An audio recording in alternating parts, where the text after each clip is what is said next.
What's up mga X-Men? Nagpipicture naman tayo ngayon doon sa Balino. Nag-commute na ako ngayon dito mga X-Men papuntang Masbate dahil wala pa tayong sasakyan. Ang meet up natin ngayon is Gaisano Capital Masbate dito sa may Jollibee.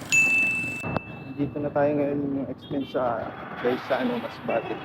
Gaisano Capital Masbate.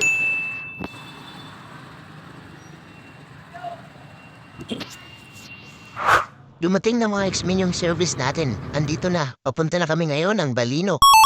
Ang nag-hire sa atin ngayon mga X-Men ay ang Bear Brand. Wow. Malalayong bahian na naman to mga X-Men. Mahigit 1 oras na naman itong bahian.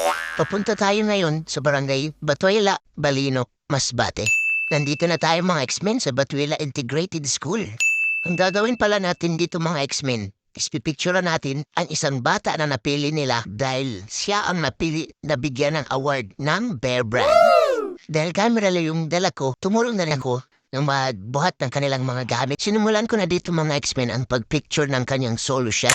Ang ginawa ko muna, pinatayo ko muna siya para mawala yung hiya niya sa camera. At pagkatapos nun, pinaposing ko na siya ng mga kakaiba.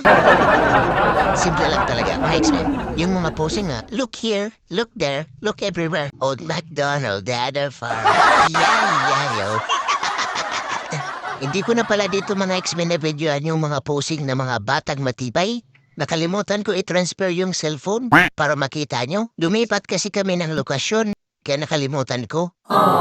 Ang sinunod ko naman mga X-Men ay yung family shot kasama yung mama at papa niya. Isa pala sa mga napili, yung batang ito, siya ang kaisa-isang batang maswerteng napili ng Bear Brand dito sa Masbate. Dahil dito sa buong Pilipinas, pumipili ng batang matibay ang Bear Brand. Last year pa pala itong award niya, mga X-Men. Dahil ang nakalagay dito ay 2023 pa at ngayong araw nga na ito, maibibigay na sa kanya ang kanyang award. At talaga namang nakakaantig ang kwento ng batang ito dahil sinusuklian niya ang kasipagan ng kanyang mga magulang dahil once a year lang sila nagkikita. Dahil sa Maynila pa nagtatrabaho ang kanyang mga magulang. Nang tumawag daw yung Bear Brand sa kanyang mama mga X-Men, hindi mo siya naniniwala dahil baka daw scam. Dahil uso yun, di ba?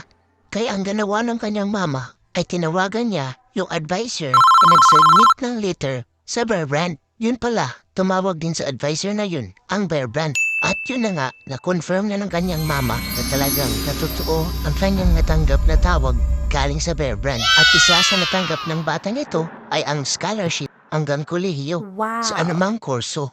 Ito pala siya mga X-Men, no? Magsisimula na mga X-Men yung program. At dito na din magtatapos ang ating video. That's all for today.